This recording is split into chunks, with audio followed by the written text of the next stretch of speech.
Welcome to the Roundtable. This is Chip with my co-host Jeff, and we have an amazing guest on. He's no stranger to the show or the streams. You know him best as JamesRuleXRP. What's going on, James? Hey, what's up, guys? How are y'all doing today? Doing well, man. It's so good to have you back on the show. It feels like it was yesterday, but I think it was a couple months ago or last year, somewhere along those lines. Well, we're going to get into a bunch of stuff today. We're going to talk about probably XRP. And we might get into some other XRP. We're going to talk about some really interesting use cases, especially one that James has as personal, and he's going to get into and explain why XRP is not a security. And we'll open up some other stuff as well. That's it. Let's get this show going, and let's hit it.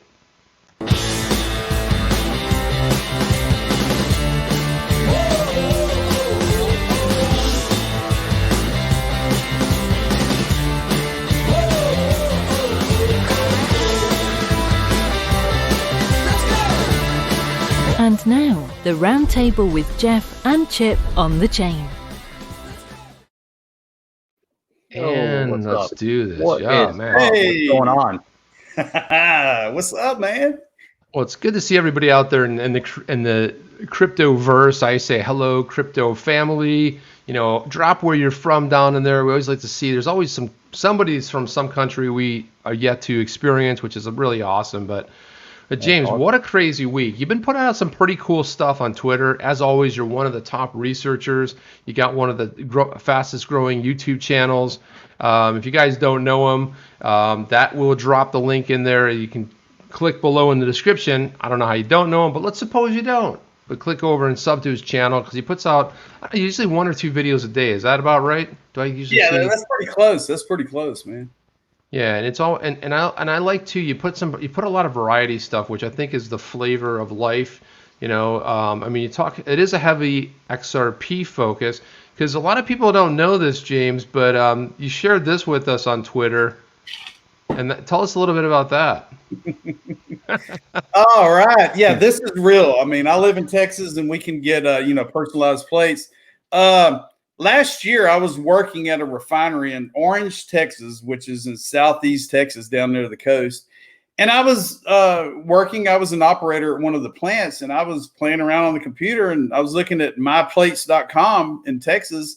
And I said, you know what? I've been invested in XRP for a little bit. Let's see if this is available. And sure enough, XRP Rich was there, baby. And I got him front and back on my truck. So that is so sweet, man. That's living the dream right there, right? That's professing it. That's carrying it loud and proud, right? I mean, yeah. I mean, people tell me, hey, look, you're looking for a death wish once this XRP shoots past the moon. But, I'm packing in Texas. We could carry, I have a couple on my truck, a few in my house. I'm come and take it is all I got to say. So, man, you gotta love that, man. Yeah.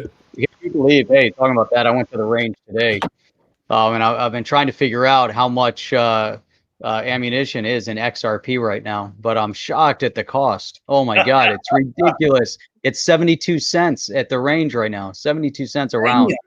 It's really insane. Yep. Yeah. So it's basically more than 2 XRP, like 2.5 XRP, per round. Can you believe that? I don't even know what, I mean, it's insane. We had a call with these guys from Australia, it was a business call, and, we're all doing Zoom calls these days, and one of and our CEO was on the call, and he says, "Is it true that you guys everybody walks around with guns?" He goes, "Hang on a second." He goes back, boom, boom, boom, boom, boom, and they just were flipping out because for them, they gave up the guns, years ago, and they handed them all over. So it's kind of a weird concept, but yeah, here in Florida too, we have you guys have open carry, right? Oh yeah, wide open. We have concealed carry, but as long as it's concealed, you're good. But you have open carry. You can walk into a store with, unless you can't, but you can have like a rifle. Yeah, I used to carry like a 380 in my back pocket, just in case, because you never know. I mean, this crazy world we live in, you never know what might happen. If you can carry it, boy, you better carry it. It's funny because people say, "Hey, did you fire a warning shot?" It's like, no, I don't fire warning shots. Like, warning shot. What's a warning shot? What is this, like one of those old movies? Got shots, you lose, Well, especially down here, we have alligators. So you never know. I mean, you could just be out strolling and, something you definitely wouldn't expect. Yeah, yeah, the Gators. So let's talk a little XRP. So some interesting things come to play, right? We got all these new organizations, OCC. We have somebody new. We have somebody coming into the CFTC, brand new. We have the SEC, coming in. And for the most part, they seem like pretty decent picks, Now, for the most part, right? But what somebody's done in their past may not be indicating what they might do or indicative of what they might do in the future, right? So, James, I want to get your thoughts on this. Like, for example, Michael Barr, how do you think he's going to work out? I mean, he seems to obviously sat on the board of Ripple. It seems like he might be somebody who would be pretty friendly to crypto. Yeah. I mean, honestly, anybody, Chris Bremmer, you're looking at him, people that have knowledge in this technology and what we have researched the last 3 or 4 years that the rest of the government has no freaking clue, what's going on and what it's used for. You get people in these positions, the SEC, the OCC, wherever, that can actually educate the rest of the people in the government that actually vote on these things. So, yeah, I mean, I think it's a really big deal, for somebody that's been in fintech or in this field to, hold one of these positions. I mean, it'd be the best for all of us, Well, even that interview with Chris Bremmer has been making the rounds on Twitter, where he interviewed Brad Garlinghouse for a pretty decent amount of time. He had him up on stage for about 40 minutes at one of the blockchain conferences. That was pretty impressive. The guy knows his stuff. I don't know, Jeff. What are your thoughts about the whole thing? I was going to say, it's interesting that James is bringing up, but here we have so many people within this crypto space educating themselves on the SEC, who the head of the SEC is, the OCC, who the head of the OCC is, CFTC, now the Treasury Secretary. You see all these people that are coming into this new asset class that might not have had similar conversations previously, and now it's opening them up to how our government is functioning from an economic perspective. That in itself, I think, is extremely important, because let's say even without the crypto space, how many people, even if you're investing in stocks, how many people are paying attention to who the head of the OCC is, who the head of the CFTC is, who the head of the, who the Treasury Secretary is, and is that going to have an impact on my stock portfolio or how I'm going to invest? Nobody, for the most part, most people don't care about it, but think about how it impacts, the direction of our economics and impacts the direction of this new asset class that everyone's so passionate about. You have an entire group of people that's growing exponentially that now do care and are paying very, very close attention to how people, what you just said, what their past was and what their future is going to be. So you take somebody like a Michael Barr that sat on the board of Ripple, and now fast forward, and everybody's going to have this, magnifying glass on him from the XRP community saying, okay, you supported it before as a board member. What are you going to do now? And if he doesn't support, then it's going to be really interesting to see if people are going to be outspoken, about it. Yeah, that's true. I mean, everybody's looking at Ripple now as, oh my gosh, look out, XRP is going to go to zero. XRP is not going to go to zero. XRP is not a security. John Deaton, everybody that's around the world that's invested in XRP, do you own stock in Ripple with XRP? That's the question. Do you think you own stock in Ripple because you bought XRP? It's not an investment contract. Negative Ghost Rider.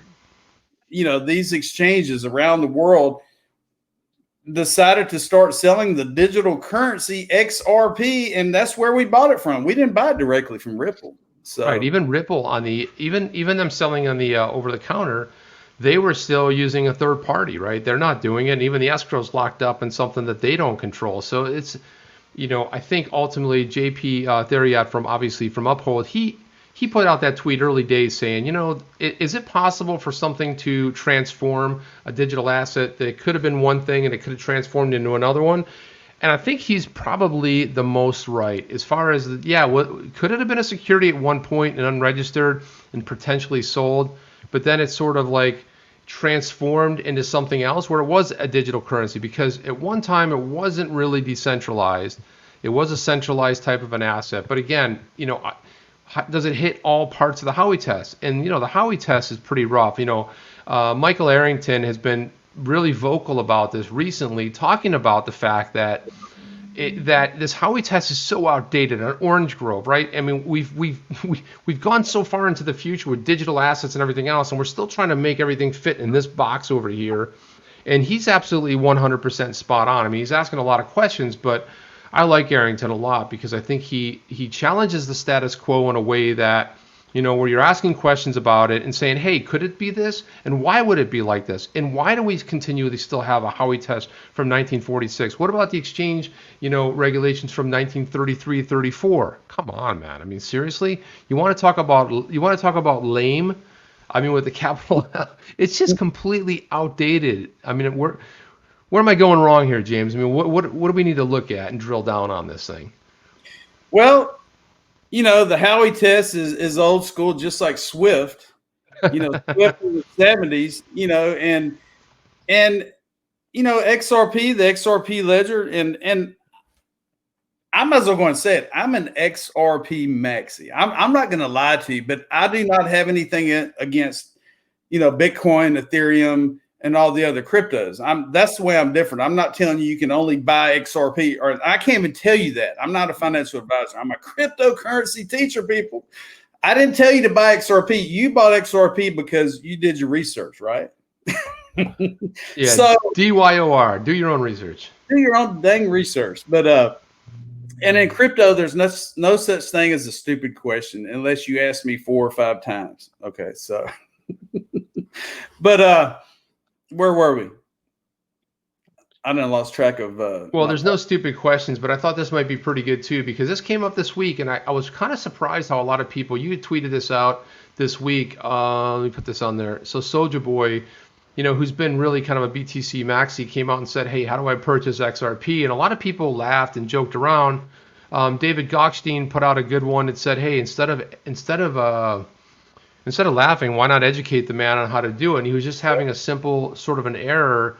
And again, when you start seeing people that are a little bit more well known in the space that are trying to get into XRP, it's like give them lend them a hand. Like, hey, this is how you do it, or hey, check out this video, or how can I help you figure out how to do it? But some people kind of like they're joking around, and this is where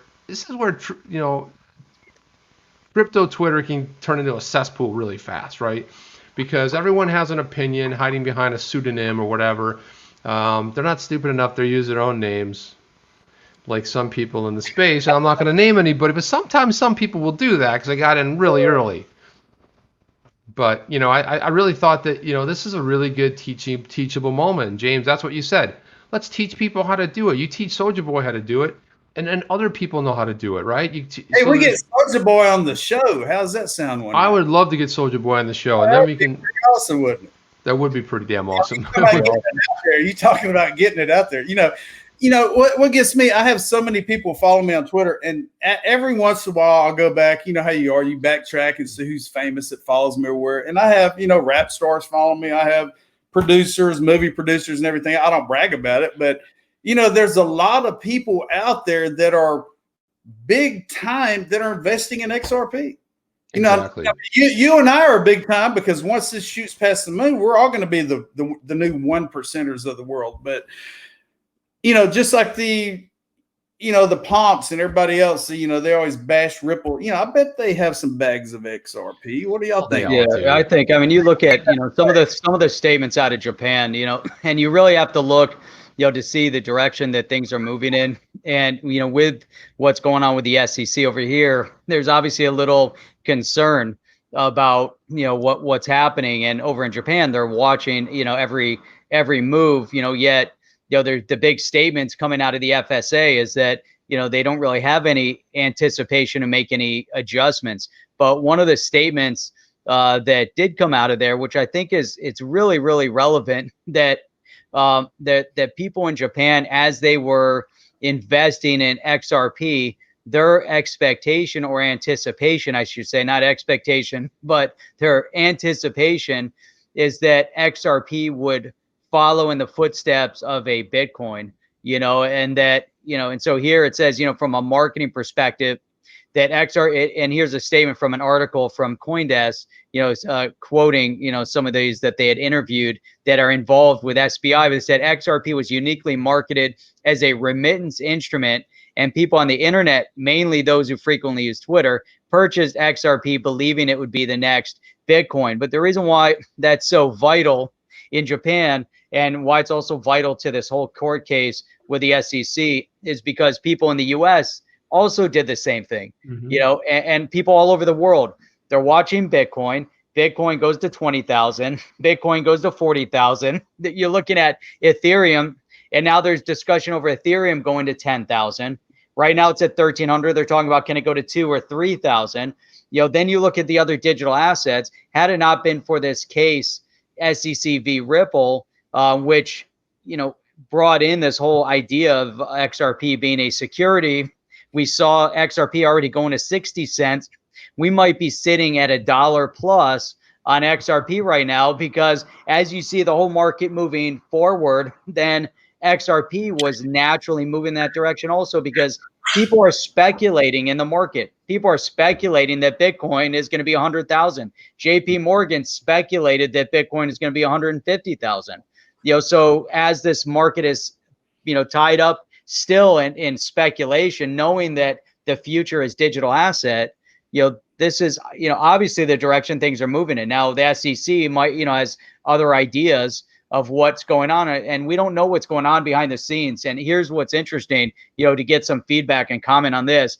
But a week ago, Janet Yellen comes in bashing the crypto space, and I say bashing because she was 99% negative and maybe 1% positive. There was no positive. She was basically saying this is a bad, it's an instrument used for terrorism and criminal activity. And then Friday, she turns around 180 and says, oh no, you know what? Actually, crypto is a great thing. I'm concerned about its use, so we need to address it. And then she's coming out now and saying that there's going to be a effective crypto regulation. Not we're going to shut crypto down, but it's going to be effective. And now all of a sudden she's positive on crypto. What happened? What just happened? What, this complete come about, what's going on? What do you think? Is she on Twitter? She's following you on Twitter. I think that's what's going on. No, I was wondering if she was on Twitter.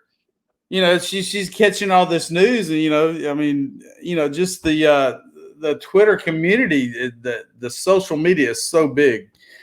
Yep. That we have an impact as well as YouTube. I mean, there's so many people home now on YouTube. You flip through the channels on Dish or your local cable station, it's all the same crap anyway. Why not go to YouTube and watch something different? Just like us providing these videos every day, talking about crypto and teaching other people about crypto, because you don't see it anywhere else. We're so early in this. But yeah, with her, I mean, all of a sudden she flips a switch. Did she have somebody contact her and say, hey, you need to go a little bit lighter on crypto? Or, what the heck happened? So yeah, that's what it seems like. What do you think, Chip? Chip ran away. He was like, "Oh, we're talking about Jenny Yellen. I got to leave." No, I had to drop out. Someone took her to the woodshed. That's what we say. Someone took her to the woodshed, and all of a sudden, oh, this crypto thing sounds like it might work out. But it's funny how all of these choices have some kind of a tie back to either Ripple or digital assets in general. They're connected around the space, and almost all of them, have at least talked about either Ripple the company or the digital asset XRP, as they've talked about a lot of things. But you look at right now, you look at that XRP's dipped down a little bit, right? And so ADA is about ready to pass it. If you look, it's very close. It's probably going to get passed. So right now, Ripple, Polkadot was $9 like about 2 weeks ago. Now it's running up to $18. Then you have XRP, which is number 5. It's about to drop to number 6. So this is another thing they're going to bring up. Is saying, look, it was the 3rd largest, and if the price scooted up a little bit, it would have been 2nd. It would have definitely overtaken Ethereum, right? Ethereum market cap is 152 billion. You have USDT is at 24 billion, and then you have Polkadot's at 16. You have XRP sitting at 12, but right behind that is Cardano. It's sitting at 10.106, so it's very shortly going to overtake it. Then right behind that's Link, which is trailing just So what we're going to see is that by the time more time lags on, XRP would have gone to the third. It's obviously traded places with the second, dropped to fifth, sixth, seventh, and it'll keep dropping down there because the bull run's happening for other things. And unfortunately, the SEC wasn't doing what their main reason for being around, which was protecting investors, looking out for the interest of investors. No, they're acting as a litigation arm when they were negligent in coming out with any sort of a digital kind of regulation. And James, you tweeted this out about Michael Arrington talking about this at a TechCrunch conference. He's the former CEO, former owner of TechCrunch before he got out and launched his XRP fund back in 2017. But he was saying the SEC is destroying cryptocurrency. It hasn't done anything. It's sitting around. And this is from almost 2.5 years ago at a Disrupt conference, which is part of TechCrunch does a couple of those a year where they find new tech companies. So this whole thing has been bubbling up for a while, but now all of a sudden there's a change of guard. Janet Yellen's back with it. No, she's down with crypto all of a sudden. No, crypto's okay. We gotta. So somebody is calling the shots. Somebody is behind the scenes saying what they want to do because they got everybody friendly to crypto. But who's left at the SEC? Who's going to prosecute this? Maybe some of the attorneys that drafted some of this, and it's a weak complaint. Because they're putting in feelings. Well, you did this and you did that, and well, then charge them with fraud. Otherwise, what's the point of having it in there if the executive sold it? Now, if you're alleging they sold unregistered securities, fine. Say they sold unregistered securities. Here's why. They don't say that in the complaint. They go into a lot of fluffy, other stuff that has nothing to do with it. And that whole complaint, they never allege fraud. So what is it? So are we going to see a fine coming, gentlemen? Or what are we going to see? Are we going to see a slap on the wrist? Are we going to see something settle pretty soon? So here's a crazy thought, James and Chip. What if the setup, not to say it is speculating here, but what if the setup from the SEC was to bring Ripple in front of a court case in order to get some form of a final settlement, and understanding that the setup is a weak case? Does the SEC peddle and stuff like this? When they talk about bringing regulatory clarity, the SEC can provide the guidance for the clarity. As we see, the OCC can provide some guidance for how the banks act. The true regulation is going to be, finalized and passed by Congress. But if you have a court case on Ripple, which is a disruptive technology, with an outcome where the outcome shows that this is not a security, or it is, or it was, and it provides some form of clarity and guidance for future growth, what if this whole thing is a setup for that? It's interesting because we keep talking about this, softball case that, it doesn't really fit within the confines. That could kind of be an interesting outcome. What do you think, James? Well, what gets me, I think, just like speculation, just to be honest with you, that Ripple was picked on for a reason, because of their use cases and because what they're already being used for around the world with XRP, on-demand liquidity, RippleNet, and everything else. And a lot of people are freaking out because, the SEC, let's pick on Ripple. I think it's a plus, because once XRP is regulated as a currency, just think of all the money that's currently in Bitcoin and Ethereum and ADA and all these other cryptocurrencies that are going to go immediately into XRP. I mean, we're talking moonshot in no time when this happens. Yeah, that's interesting. I mean, that's just my opinion. Once XRP is regulated, that is where the money is going to go, and then they're going to look at the XLMs and the ADAs and all the other coins on the list after Ripple. So how do y'all feel? It's on sale. I mean, it's like it's going to go, and even if you pick it up at $1.50, $3.50, $9, $10, $15, it's all on sale, right? Because that comparison and everything else. And the other key thing, I think you're making a really good point here, James, because once it gets to clarity, there's no more fear in the investment side, right? You saw that last influx of capital, that $200 million by that company over that put money into Ripple, the company. You know, as an investor, one of the clauses they had in there was if XRP was deemed a security, they wanted their investment back, right? Fair enough. But here they were putting a complaint against Ripple, saying they wanted their money back, you know, their investment capital back, but it wasn't deemed a security. Exactly. So what are they really? What's really the issue? And all these other exchanges clamping up now. Something like a Kraken, I get it, right? They're over in Wyoming and they're a bank charter, right? So they're a full-blown bank. You have something like, you know, with Coinbase, yeah, they have an IPO. Of course, they're going to watch, be very careful. But they're still cool with you keeping it there. Not saying we're not going to custody anymore because they've got billions under custody for institutional and billions under custody with XRP, right? Yeah. So I don't know if you want to say, if you were jumping in there, Jeff, but when I look at Uphold, I look at Uphold as being the lone hero in this whole thing because you have a CEO, you know, in JP Thierot or whatever. I'm sorry, I pronounced his name, but when he steps out there and says there's only two reasons we wouldn't have it as an exchange, whether it didn't make sense as a business, you know, business sense, if there's no trading, well, why would we have it on our platform? Or number two, if it was deemed a security, and it's not, you know, they don't trade securities at the moment. But why would that be a potential issue, Jeff? When you're looking at this, you know, who else in the U.S. can you actually trade and use XRP?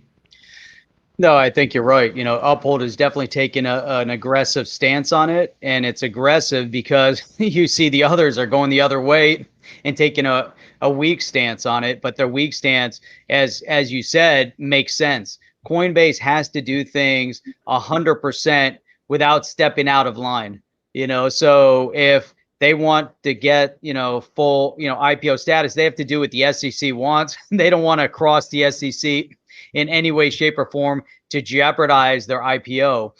Kraken, like you said, same thing. Now they're regulated, you know, as per a bank, and want to make sure they keep their bank licensing, or they don't automatically start getting fines because they step outside of a parameter that could be dangerous for them. You know, and even though Uphold brings up an amazing point that until the SEC, you know, until this case is finalized and it's deemed a security, why are you taking a pre-action?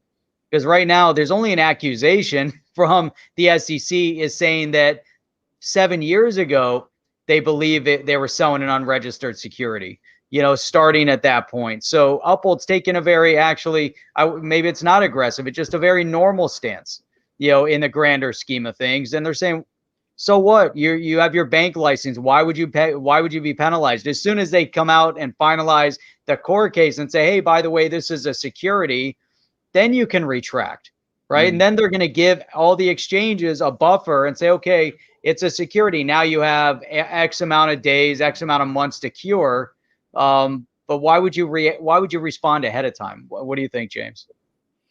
Well, I don't know. I guess just these companies are feared that they're going to be sued because they have doubts about XRP. All of us in the XRP community, crypto Twitter community that believe in XRP knows that it's going to continue to be XRP decentralized, run on the XRP ledger. And, you know. Yeah, well, I want to kind of get into something. So, you know, from a personal use case, you know, we know about there's a esports team in Japan that's getting paid in XRP, right? So how is that a security, right? So you're demonstrating a very strong use case. And then James, you have a personal story about this something along the same lines. Yeah, I'll give you a little brief discussion on that. Last April, I was laid off as an operator at a refinery in Southeast Texas because of the beer flu. And shortly thereafter, I created my YouTube channel, April of 2020. So I had started, you know, kind of started jumping into the rabbit hole a little bit deeper with XRP and Ripple and just studying all this. And it started to become a passion of mine. So I created a YouTube channel. And an individual called me a couple of months later once my channel started, and we got to talking. And he has a company out of Houston. And he made me an offer, and we kind of discussed it for a couple of weeks. But basically what happened is this company purchased my YouTube channel, my affiliates, my name. And I am getting paid in the digital currency XRP every month, baby. Nice. So again, how could that be deemed? You know, I mean, and again, at some point it could be. Yeah, cheers, cheers. Yeah, and you know, how could it be? I mean, you're actually, it's being utilized as a currency, right? Because it actually has a value, and the reason you'd pay almost anybody. And I know other people, some very similar along the lines there. It's being used because it has value attached to it. You know, one of the things they say in the complaint is they say, well, there was no lockup periods. They gave it to XYZ company and they instantly dumped it because it's got value, because it was used as a cryptocurrency, right? A digital asset where it had value attached and it was exchanged for fiat that could then do whatever the company needed to move the ball forward. And certainly that was the case with MoneyGram. So you had this personal use case with it. And if anybody knows, you know, because you're just like this esports team that's over in Japan who gets all of their, you know, their compensation. You have a similar story. So, I mean, it's interesting. How are they possibly going to deem it now to be a security? Exactly. I mean, you know, every month I get paid, and I'm not going to disclose any amounts because it's no one's business. You know, I mean, this was a deal that was made. Every month I have the option of leaving XRP as a XRP currency in my wallet, or I could convert it to fiat to pay for some bills, which I have done and I do each month. But, you know, that's my decision. If I want to leave more in my account monthly, I could do so. It's money. And the XRP compared to the US dollar, once all these regulations take place, man, XRP is going to be the place to have your money at that point. So. Oh, spot on, man. Yeah, that's interesting. It's an interesting dynamic, you know, because if you're able to get paid in an asset, that in theory you could spend that asset. So if you hold it on an Uphold and you have the Uphold credit card, you could, you know, in theory spend and pay all your bills with XRP or tapping the XRP, and Uphold does the conversion automatically.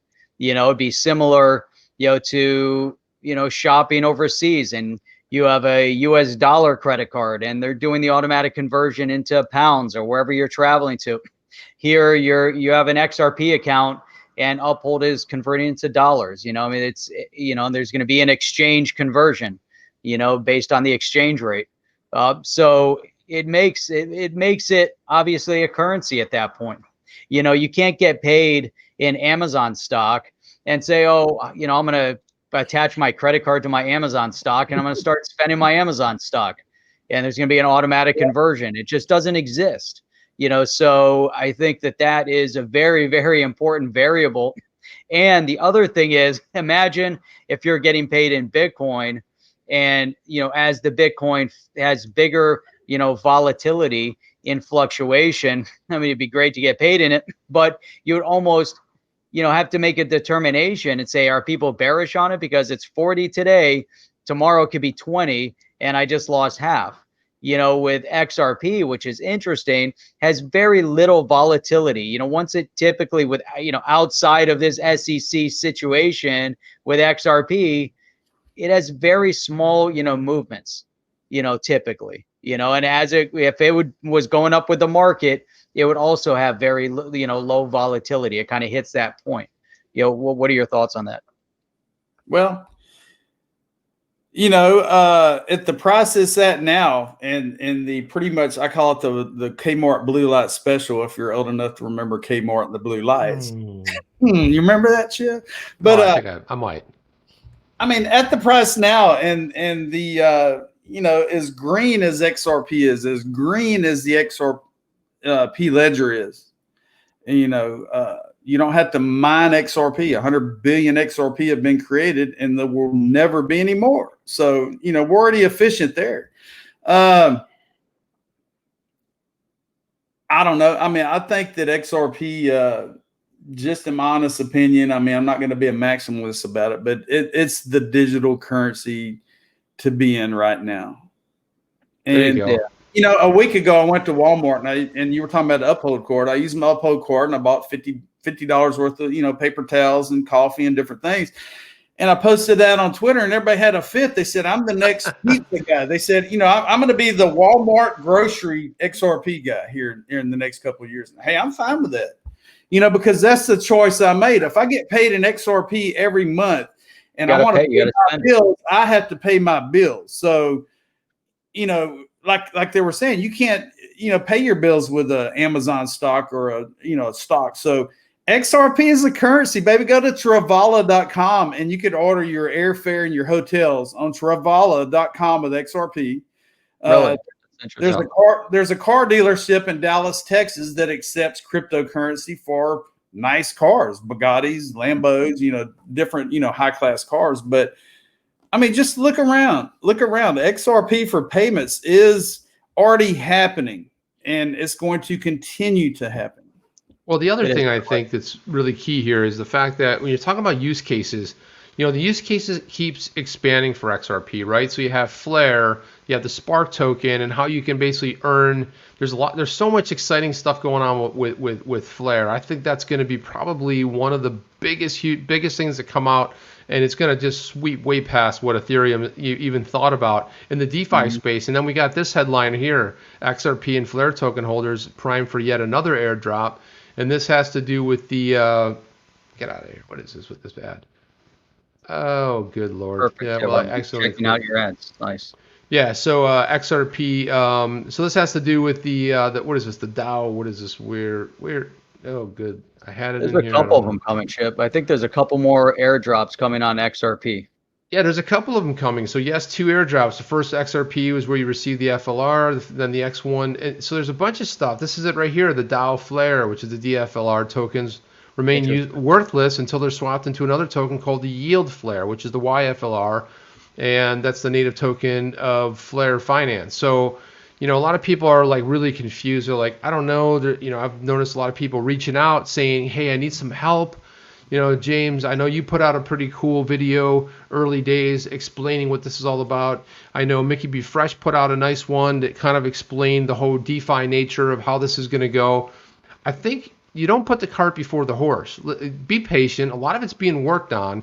And, right now it's in theory, but as we get closer, you're going to know more about how it works. And everyone's like, well, I don't know how does it work. Doesn't matter if you know how it works. Doesn't matter if you've mastered it, because guess what? You can't use it right now. You will be able to, but I mean, at the moment, you're not going to be able to. So give it a little bit of time. Like everyone's like, what's yield farming? What's this? What's that? The whole DeFi space. Well, just know that it's coming. Be prepared for it. And if they take a snapshot, you'll be open to it, right? I mean, everyone's like, oh, have you seen some of that out there, James, where people are flipping out? Like, I don't know what to do. And it's just confusing. Oh, yeah. I mean, the snapshot took place December 12, 2020.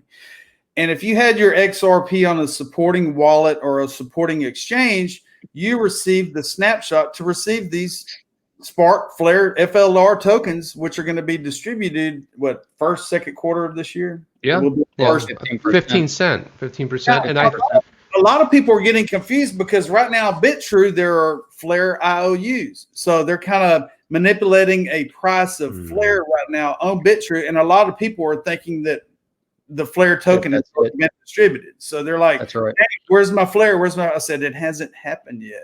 Yeah, I don't like that. I don't like the IOU concept. I think it's really bad. And like you said, they're setting a price for something that doesn't have a price. Exactly. How can you do that? I don't understand. I mean, that just doesn't make sense to me. It gets people riled up too. Like you said, it's like, well, what people think that it's something real, and it's like, no, nobody's received their first any bit. I know 15%, it could take up to 3 years.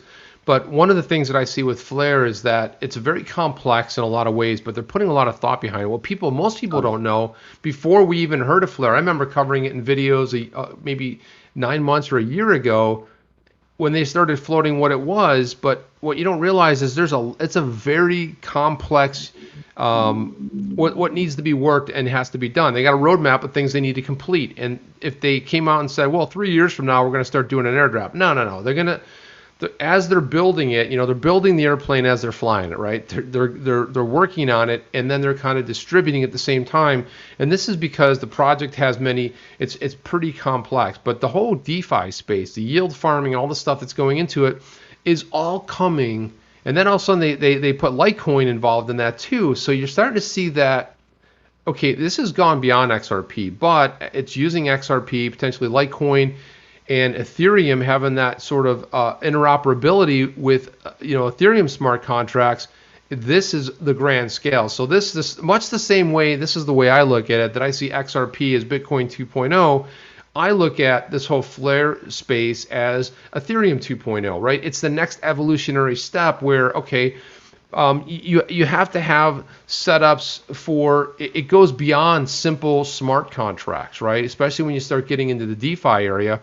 But it's really more thought was put into it, because especially when you have like when you have off-chain stuff, you have on-chain stuff, you have to what are those called, the oracles. You have an oracle which is responsible for going off-chain. So you have a database, something triggers there, happens off-chain, triggers something on-chain. This is where you're going to be able to build complex smart contracts that will allow for really new use cases, right? So when you're talking about, and right now we don't have the legislation, at least here in the States, but I'm imagining all over, is that really the smart contract is going to happen on blockchain. The contract you're going to sign and you're going to be doing is going to be on blockchain. Right now it's on a piece of paper somewhere and nobody knows, but you're going to be signing this stuff digitally, and you're going to have all kinds of trigger points. Okay, the first 30% gets paid up front, and then there's something else to happen off chain with an oracle, triggers it, comes back on chain, and happens. So these complex business assignments, and we're looking at this like, wow, it's new. 25, 30 years from now, they'll be like, how did we do it? Well, how did we do it before this? Oh, we used paper contracts. We used e-sign, which is just a paper contract with a digital signature, stamp, and a code, right? It's kind of silly, because everything we do now goes back to legacy stuff. Because Jeff, we use nothing but digital signatures on a PDF that was a paper contract that has a digital stamp on it with a timestamp and everything else. But again, it's something new, legacy. This is the next evolutionary step. And it's funny, Chip, you bring up that the whole Docusign thing with the digital signature that is just recently gaining momentum. Right. Think about, a year ago, people were still uncomfortable with it, and it was only a couple of years before that it got real acceptance as a legal signature. So the fact that we're that far behind, that just happened. But as we see technology advances quickly, so that just happened. Now we're talking about, the acceptance of a smart contract in lieu of that contract. Right. So right now you could work with an Ethereum smart contract. However, it's not a legally binding document. So you still need a paper contract with a digital Docusign signature on it, so you need both in tandem. But you're right, 100%. We're so close to turning the corner to making that part happen. That changes the way business is done. And I've talked a lot about that, with the idea of how international business is done. And, the legacy system, with letters of credit and everything else, slow things down to a point where an easy, agreement could take months to put together because of the letters of credit, because of the complexity, because of all those things that go in. And you could bake it all into these smart contracts and really change things. And that's exciting. One thing to point out with the Flare, there's Flare Finance and then the Flare network, right? Flare Finance is different and is a different entity. They're building on the Flare network. And I think that's a clear distinction to make, because it gets confusing, the fact that they use that, right? I mean, but there's a ton going on. I mean, it's really amazing. Building in the space, man. It's like taking that structure and building in it. And I think that's really where people have to focus their energies, because what's happened with, you look at from the onset of Bitcoin, right? Look at how much has changed. I mean, even when you had XRP, XLM, you had the Stellar Foundation, you had Ethereum come in 2014, 15. I mean, and look at the stuff we're doing now. Look at how big DeFi was in 2020. The yield farming. I mean, it's an amazing. I mean, we are living something like right now, right here, right now. It's so exciting because it's brand new. It's all brand new. Bitcoin's 11, 12 years old. It's brand new. It just happened, right? In a blink of an eye, all of this new stuff. And what, James, I'll put this to you. What do you see as some exciting new tech coming down the pike as far as, interoperability, usability, and some other things where the expansion of the use case of XRP? I mean, there's so much out there, not only getting paid in XRP every month, but, we're talking about Flare and all of these smart contracts and everything, but even on the XRP ledger, each month, the company that's paying me set up an escrow with the XRP toolkit, and I get paid automatically. They don't have to touch anything. They don't have to click any buttons.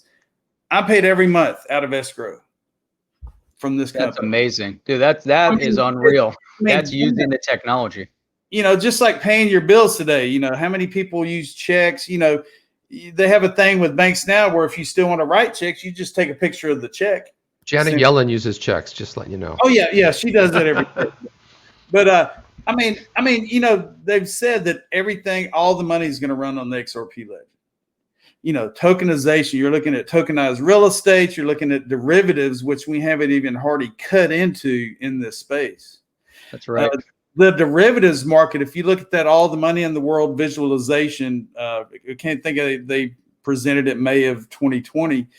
It shows how tiny the XRP or the cryptocurrency space is compared to all the money in the world.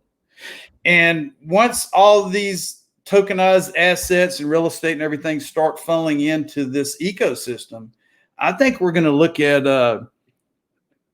not only having massive opportunities today buying this technology, but just think here in the next year or two, once all this becomes mainstream and all these governments and everybody have pretty much synced together, think about the possibilities that could be digital art. The Mona Lisa being digitized, the Eiffel Tower, the Statue of Liberty being digitized, so they could actually offer something for the public to invest in. You can own a piece of Mona Lisa or the piece of sports teams. Sports teams. Right. Imagine the possibilities. You own a fraction. A James Rule coin. I could tokenize myself today if I want to. Yeah, so, I'm tokenizing my imagination, so that's coming very soon. We got to figure out the regs on that first, James and Jeff. We don't know how that's going to work, but no, I might go through the SEC and run it by them first. So.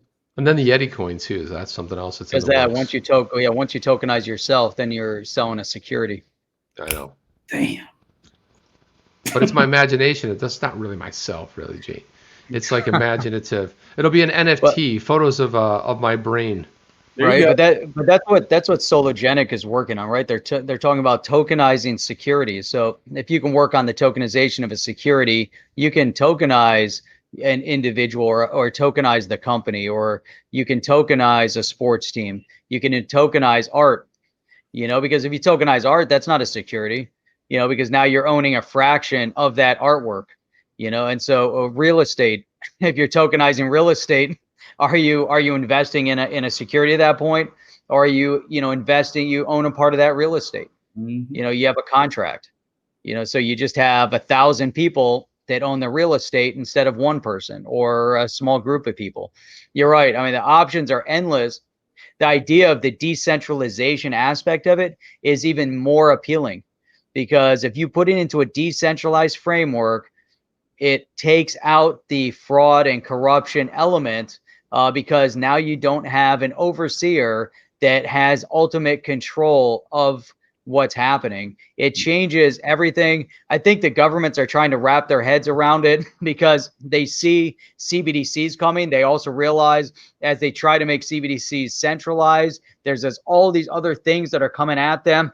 And I think they're trying to figure things out because soon that decentralization is coming for the government.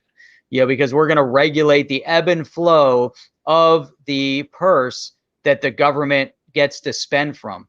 And once we control the ebb and flow of that purse, then there's transparency. And then people, validators, however you want to, put it, voters, everybody could potentially become a validator of, the process, or our elected officials become validators. Think about they're voting can easily be done from anywhere, anytime. You raise something, hey, we got to spend money on this. Hey, immediately they vote yes, no, it gets spent.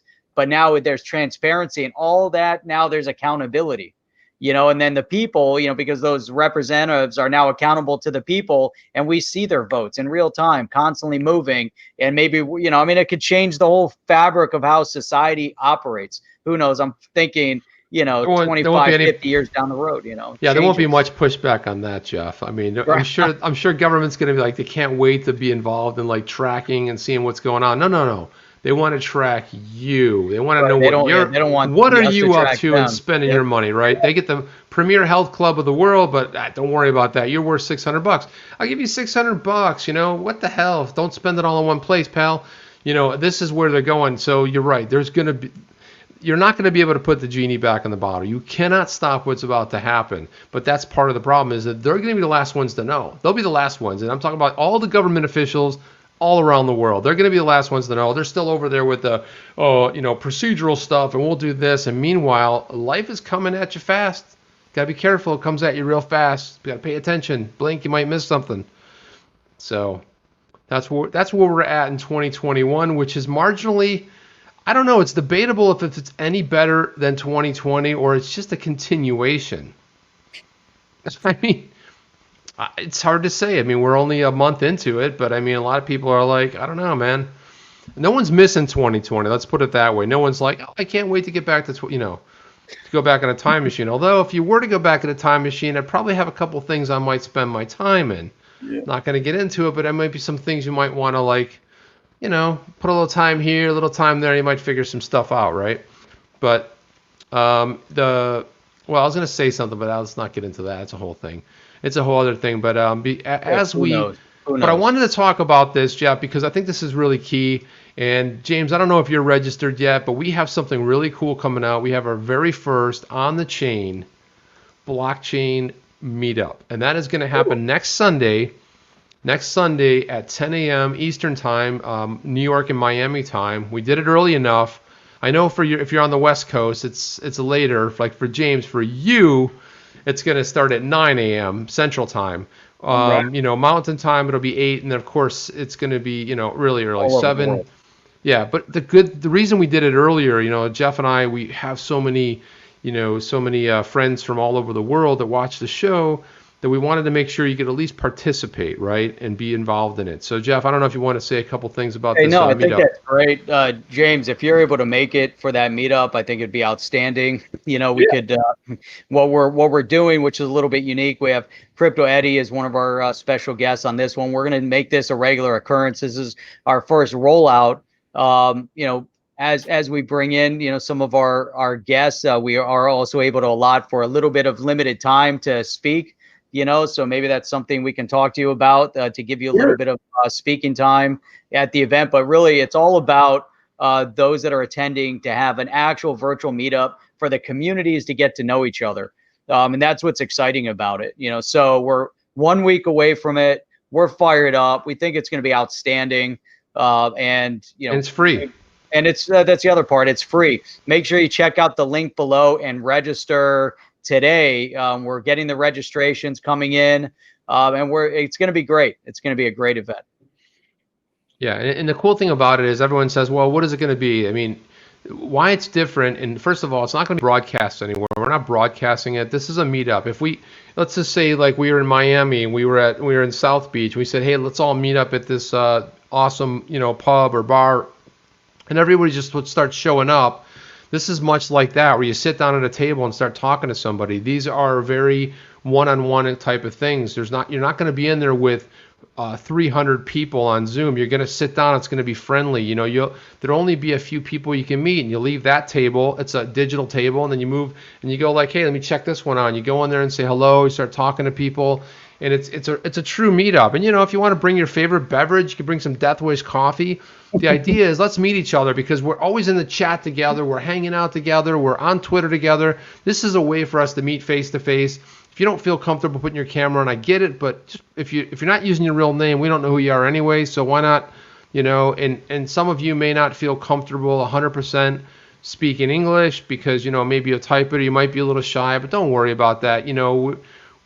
that part doesn't really matter. I mean, don't worry if don't think you can speak enough and say enough to be able to, listen and engage with people. So that's why we're doing this. We want community to come together, and we want to continue having these sort of meetups so we all get to know each other a little better,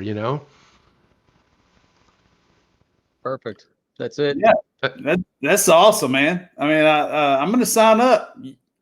You guys, everybody out there watching this needs to sign up. So yeah, and then I wanted to say this too. We finally we started putting our podcast up, and because a lot of people said, look, I don't watch on YouTube, whatever. I like to just listen to you when I'm in the car driving or I'm trying to kill some time.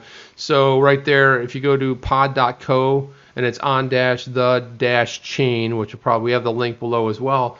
But just click on the subscribe button, and then you can subscribe to your favorite, whether you're on Apple or Google or, Stitcher or whatever, Spotify. You can get us, that way you're subscribed. So anytime we drop something new, you will be notified. You'll know all about it. You'll know exactly when we hit. And then, the other thing is that first time here, smash those thumbs up, subscribe, and then go to the other channel, subscribe to our other channel. We put short form videos up, where Jeff put out an outstanding one. I think it was yesterday. Things are all flying.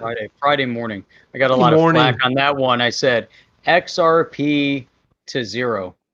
People didn't like that. I put a little question mark underneath it, but people commented without watching them. They commented it. It was crazy. You get comments, negative comments. It's awesome, but all they did was read the thumbnail and the title, and they commented on it. And then I responded to every one of them. I said, maybe you want to watch the video, and you'll get the idea that it was based on 2 questions from a live stream that were very relevant and valid to discuss it. And somebody actually came back and apologized, edited their comment, said, thank you. That was an awesome video. And I said, I'm looking forward to seeing you on our live streams. They said, definitely 100%, we'll be there. I also want you guys to go down below and check out JamesRuleXRP, go over and check his channel out. Outstanding. You've been doing amazing work. Want to give you the last word, James. Well, a lot of things going on out there. You need to actually do your own research, whether you're invested in XRP or any cryptocurrencies. I want to let you know that you need to go research and know exactly what you are either investing in or currently invested in. I mean, continue to do your research. I forgot to bring this up earlier. BitTrue, the exchange, has just updated everyone's XRP wallet address. So if you had XRP on BitTrue, you have a new wallet address now. Your XRP did not disappear. If you send XRP from a cold hardware wallet to BitTrue, make sure that you use the new XRP wallet address. So yeah, I saw that too. There I am. JamesRuleXRP, sub to him. His link's below, guys. Subscribe to him. Man. Puts out amazing stuff. And also you want to follow him on Twitter. And his Twitter handle is below in the comments as well, in the subscription, in the description. I said subscription. And one thing I'll tell you about XRP, not 100% sure, but we think it's magic. We do. Yeah. Hey, I want to make sure everybody knows we're streaming here, 5 days a week, Sunday, Monday, Tuesday, Wednesday, Thursday at 8 p.m. Eastern Standard Time tonight. This was a premiered event, and we appreciate everybody being here. You guys are awesome. We also stream Saturday mornings at 8 a.m. Eastern Standard Time, exclusively here on the chain. On the chain, right here. Guys, have a good one. We'll see you on the next one. See you, man. We're out. Are you down with OTC? Please like, subscribe, and click the bell to be notified when the next video drops.